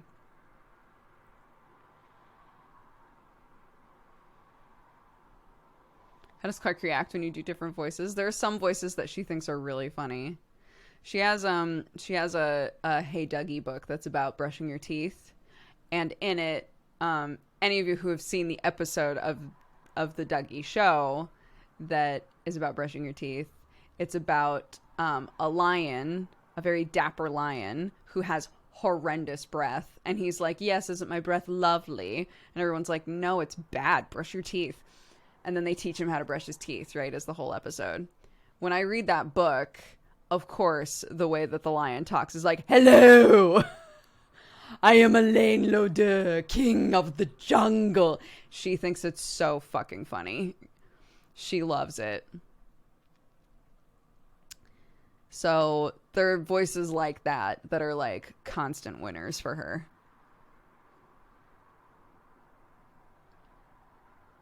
Does she ever mimic the voices? If we do like a monster voice to her, she'll try to do her own monster voice. That's the one that she mimics the most, is if we're like, I'm a monster. She'll go,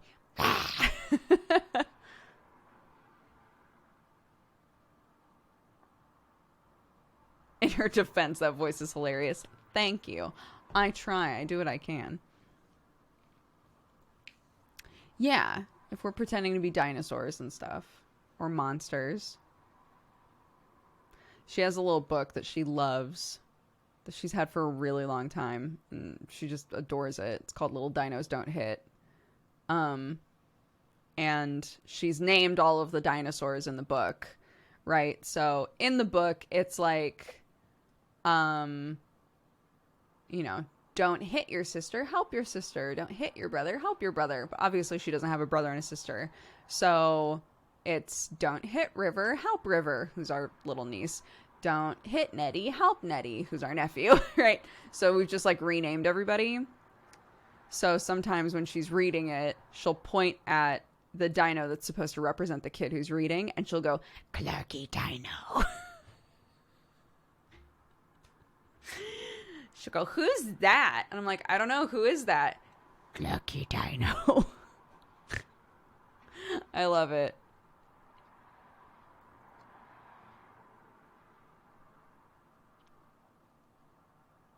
Yeah, it's pretty cute. There are 3 other books. One of them is like Little Dinos Don't Bite. Little Dinos Don't Push. And then Little Dinos Don't Yell.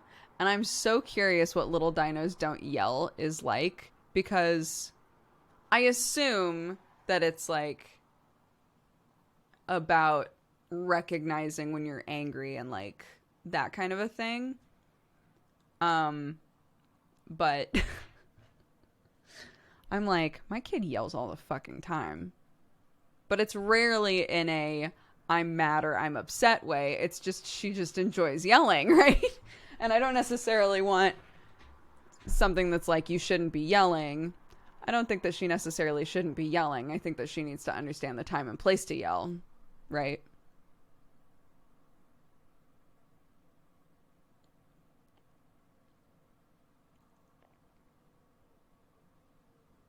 I try to make it fun to whisper. That doesn't always work. So say that we're like in a situation, say that Sam has answered the phone and Clark is talking to me full volume. I'll try to do things like, Clarky, can we sing a song while we whisper? And sometimes she's like, yeah. But other times she's like, yeah. I'm like, don't. Let's whisper, Clarky. She's like, I don't want to whisper. I'm like, okay. I did my best.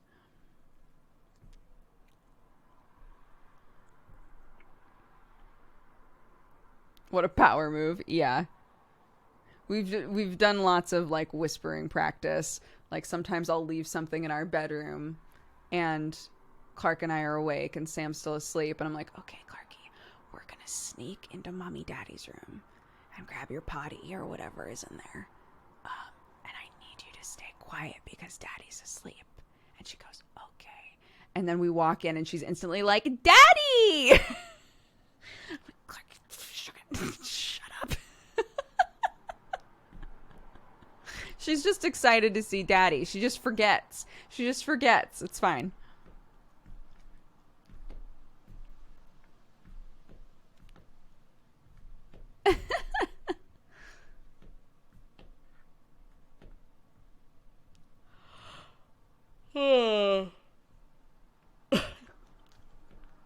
Yeah.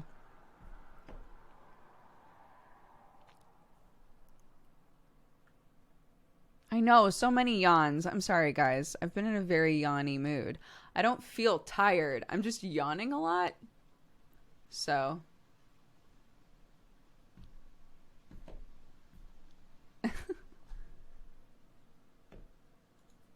me too today. Maybe it's because it's like kind of sleepy outside, to be honest. It's kind of sleepy outside. It's like overcast and, you know, off and on raining. All the good shit. All those good things that I love. Oh, there's a really cute kids book out called While We Can't Hug. Oh. There's a company here making pillows that say like a hug sent from, and then you can customize it. So it's like, here's a hug sent from Clark, say for example, and you can send it to somebody. But they won't do international shipping. I was like, oh my God, I want to make that for my parents. Here's a yawn sent from, or here's a hug sent from Clarky. And then have it say like, I don't know, maybe like latitude, longitude of like where we live and where they live with a little like, that'd be cute. Here's a yawn. Here's a yawn sent from Clarky just for you.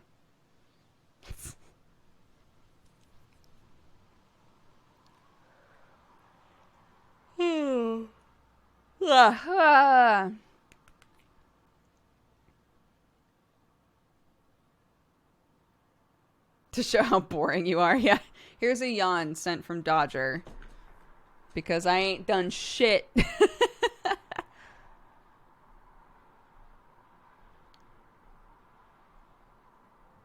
was trying to figure out why I was tired today. I got a full night's sleep, but it turns out I forgot to take my meds. Oops.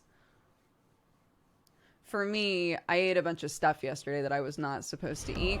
Welcome. Those of you who have like minor intolerances and things might have noticed that sometimes when we eat things that our bodies can't process super well, we get sleepier than usual. I had way more dairy than I normally would yesterday. And waking up this morning, I felt very mucusy and very sleepy and all of those good things. Eason, thank you very much for subscribing. Welcome to the Cat Gang. All right, we're coming up on the hour. I am going to read off all of our Valentines. Why are there 14 Valentines here? Hello and welcome back to Chat Valentine Readings. First we have from Skodo, have some grubs with 3 of the Emote dist grub. I cannot recall what it is, but I am positive that if put in chat by a subscriber of this person, you would be able to see dist grub, the emote. So thank you very much, Skodo. Killian Prudmore says, good, all right, good. I see, this is a radio joke, so allow me to restart it. Good, all right. Are we good?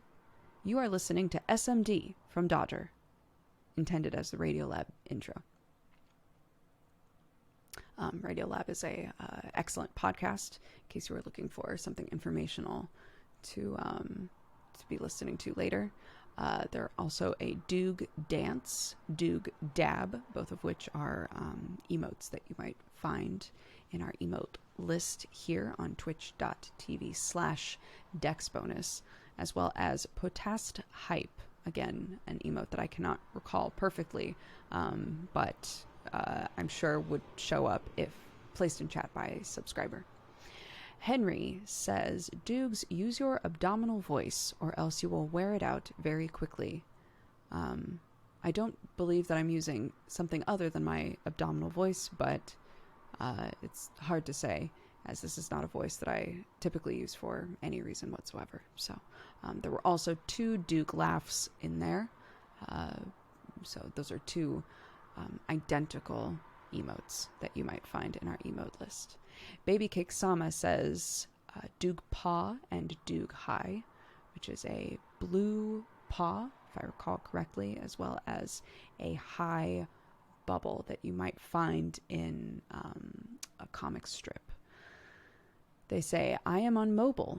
Do the emotes show up in the Valentine? An end to the debate. Thank you very much for contributing to the science of this conversation. And unfortunately, no, the emotes are not showing up. So perhaps my assumptions about mobile were inconclusive or incorrect. One of those two. They also followed it up with a Doog huh twice, and a Doog dance, which I think are sort of counterintuitive to one another, but definitely convey strong feelings. Potato Bert says, here's a Valentine for Dooger's goof. Thank you very much for contributing to my goof. Elides says, back years ago at my lowest and loneliest, watching YouTube videos, I could pretend I wasn't alone. I used to really dislike Twitch because when I followed my favorite YouTubers here, I would feel isolated and disconnected from them and the community. Your channel was the first where I felt seen and a part of something instead of as just a bystander. You've cultivated a loving, supportive community. Thank you. Cat Gang, you are beautiful, kind, and a joy to be a part of. And I love you. Elides, that is a lovely message. Thank you very much for sending it. And I'm delighted that you feel at home and loved here. The Real Al Gamer says, I want to say a big thank you to Doogs and chat for introducing me to Ooblets.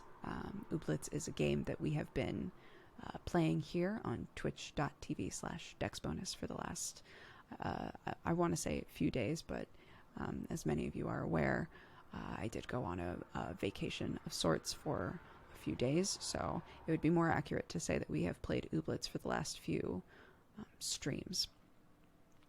My boyfriend and I have not stopped saying oob at each other since your first stream, and now when we have kids, we are calling them our ooblets.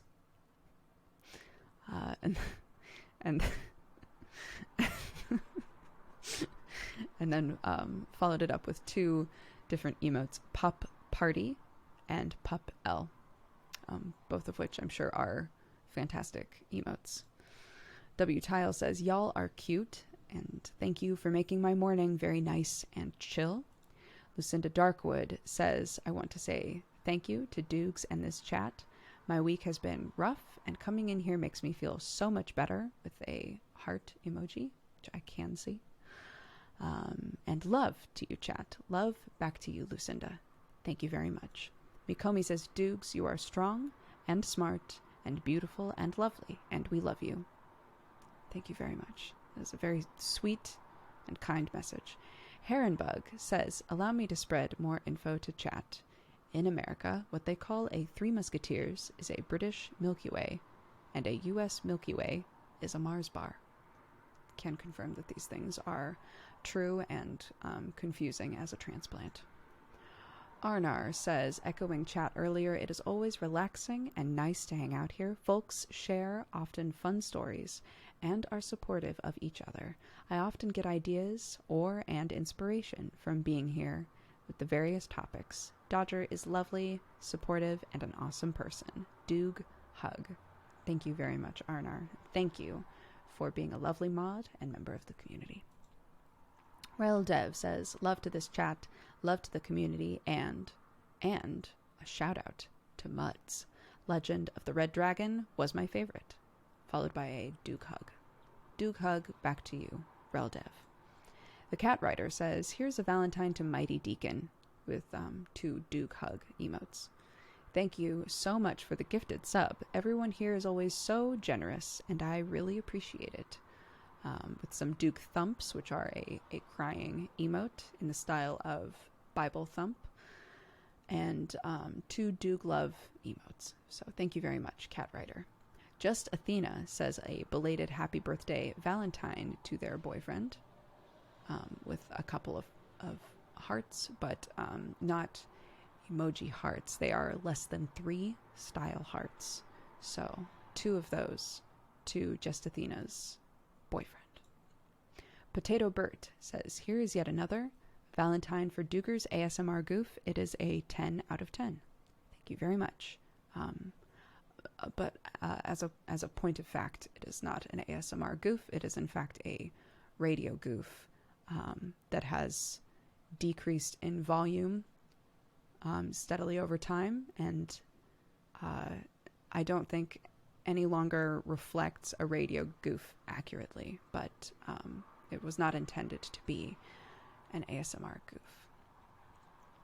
Bromanity says, here's a Valentine for that poor Cat Gang merch dude that got COVID. I hope it's not too serious, and I wish them a swift recovery. Thank you very much. I will echo those feelings. I believe that he is doing all right, but needs some time. So thank you for those sweet feelings. Purpur Void says, you are all so awesome. Thank you for helping me to calm down today and to clear my head from all the stressful garbage happening around. Love you all, with 2 virtual hugs. Chatten Rose says, shout out to my one and only love, Kuroko Tetsuya. You may only exist in 2D, but I love you, with a Doog Weeb. For those of you who are currently watching or listening to NPR, Kuroko Tetsuya is the main character of Kuroko no Basket, or as it is known in the States, Kuroko's Basketball. And he is what many would call a sweet cinnamon roll. Exo Skull says, what is happening? To answer your question, although I would argue that this is a poor use of a Valentine. But to answer your question, I am doing a radio goof that has gotten out of hand. Potato Nut says, I had a fear the other day that Swaddaloon wasn't an emote anymore. Shout out to Swaddaloon. Indeed. Shout out to Swaddaloon. And that's it. I got through them all. I did them all. When I started reading, there were 14. And by the end of it, there were like 20 of them. So thank you so much to Cupcakes of Chaos, Dona, DNA Phoenix, Spice Avenue, Brantos, Arnar, Megan, and Cypress for reminding everybody to drink some water. Appreciate it. Y'all the real ones. We have a subscription. Oz Frog Girl would like to use their subscription on Purpur Void. It's very sweet. So let's pop it open. Pop open our channel. Oh no, you can hear me. Echo, echo, echo. Something went wrong. Let's try again. Great.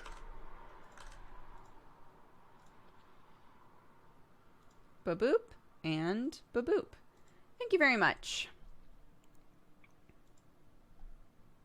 Pop, pop, pop, pop it up.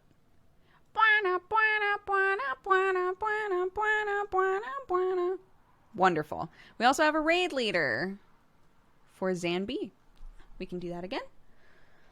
Okay, let's read off our activity feed, and then I'm going to get out of here. Midwinter Lily, thank you for the 23 months. Balake, thank you for the 35. Black Dragon for the 30. Barathi for the 44. Taraska for the 69. Difficult Deb for the 23. An anonymous gifter gifted a sub. Thank you very much. Niderwin, thank you for the 27. Sam B1243, thank you for the 4. Torgrick, thank you for the 45. Minnie Minako for the 3 years. Wild Turkey for the 3 years. Both of you, again, happy anniversary. Blooky Bloop, thank you again for the gifted subs. CLC1990, thank you very much for subscribing. Welcome to the Cat Gang. Baby Cake Sama for the 5. Pets Play for the 29. Lord Nova for the 30. Crazy Mur for the 37. Ferrero Rocher, thank you for the 5. Palior, thank you for the 35. An anonymous gifter, thank you so much for gifting a sub to Fluffy. Edward McDougall, thank you for the 35. Spring Fart for the 4 years. Happy anniversary. Dream Auntie, thank you for the 2. Edward McDougall, thank you for gifting a sub. Boxa, thank you for the 65. Delib for gifting a sub. Mossy Kitty Cat, thank you for the 15. Fireema for the 53. Cryptid Kelp for the 13. Alien, thank you for the 2 years. Happy anniversary to you as well. Dojums, thank you for the 45. Toka Stream, thank you for the 5. King's Warrior for the 11. Maddie MS, thank you for the 33. Phil, thank you again for swinging by, bud. Thank you for the 3 years. And Puster, thank you for the 8. The Magic Spife, thank you for the 4. Raijangami for the 20. Mr. Mops for the 37. Malcaris for the 9. Happy Twitch, baby. Random Lights, thank you for the 54. Poldy for the 33. Asher Lee for the 47. Mighty Deacon, thank you for gifting a sub. Eason, thank you for subscribing. Welcome to the Cat Gang. Breebot, thank you for the 27. And Avi gifted 50 subs while I was reading these off. Thank you so much. Goodness gracious. If you were gifted a sub by anybody today, Be sure to find out who it was. Take the time to say thank you. It's extremely generous. Avi, thank you so much. I remember when Doogs used to read every gifted sub name individually. The feed that I use now doesn't give you a list. I would have continued to do that, but it doesn't give you a list anymore. So instead of being able to be like, Avi gifted 50 subs, and here they all are, it literally just says, Avi gave out 50 subs. Thank the feed, I know. But all of you who were gifted a sub, I hope that you enjoy your time with the cat gang. And again, be sure to say thank you. Here we go. Let's double check that they are live. You guys have been very sweet today. Like I said, we will be back streaming again at 8 p.m. BST tonight for our Tide sponsorship. So, yeah. And Ice Wolf right at the end here says, you think you're done, but no. Love you all. Keep the love, and happy weekend. So long, everyone.